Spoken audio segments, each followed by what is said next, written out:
Looking back on that day, it was one of the heaviest days I've ever seen out there, pretty much. Just the size of the swell and how it was breaking, you know, every wave was different. And every wave was warped, like, you know, it was just twisted, not many waves were makeable. What?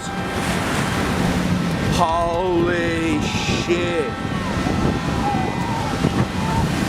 Come on!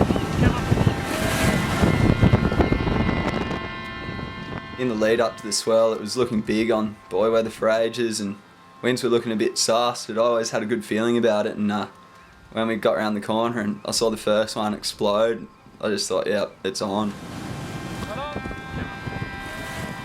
It's classic out there, out the back. We'd be talking to each other, all the boys, you know, waiting to tow. We wanted to get some bombs and try and make them, so, you know, it was just committing. Whoa! What? McKean, you fuck! James McKean went the one before mine and he got flogged on that, and out the back that didn't even register as a set, and when mine jacked up I knew it was huge, it was a mountain. I was just pumped on it. Dustin just whipped me, and when I was coming into the wave I did a bit of a cutty to fade and just set up my line, and then, you know, I just wanted to get to the bottom. Had heaps of speed, was going really well.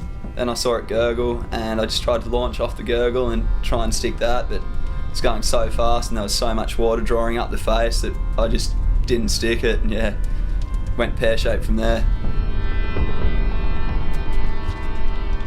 Yeah, my board just didn't stick in the water when I tried to stick it. I ended up on my back at the bottom looking up at the lip. I just knew I was in a bad posse. I knew I'd never had a wave that big out there, and I was in the worst spot possible, so I wasn't feeling too good about it. I felt weightless for about a few seconds there. I knew I was in the lip and I was just waiting for impact, and yeah, I sort of tried to set myself up so I was in a good position, like I sort of went feet first. Yeah, it felt good, but then when the wave exploded at the bottom, it just, you know, it just pulled me in all directions, pulled my legs apart sort of in the splits and up over my head, and as soon as it happened in a split second. It was just like someone grabbed my leg and reefed it out, and I knew I'd hurt myself straight away.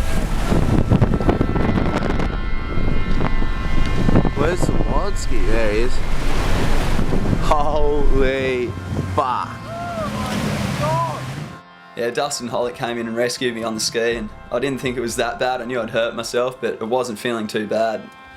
About 15 minutes after sitting on the boat, you know, relaxing and just resting it, I think the adrenaline wore off and it just started throbbing. It was horrible.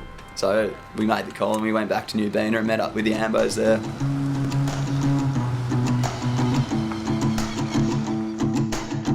You know, you never know what to expect, and that was a classic example of that. We got there and it was as big as it gets, and everyone was pushing the limit, so it's one of the best days down there.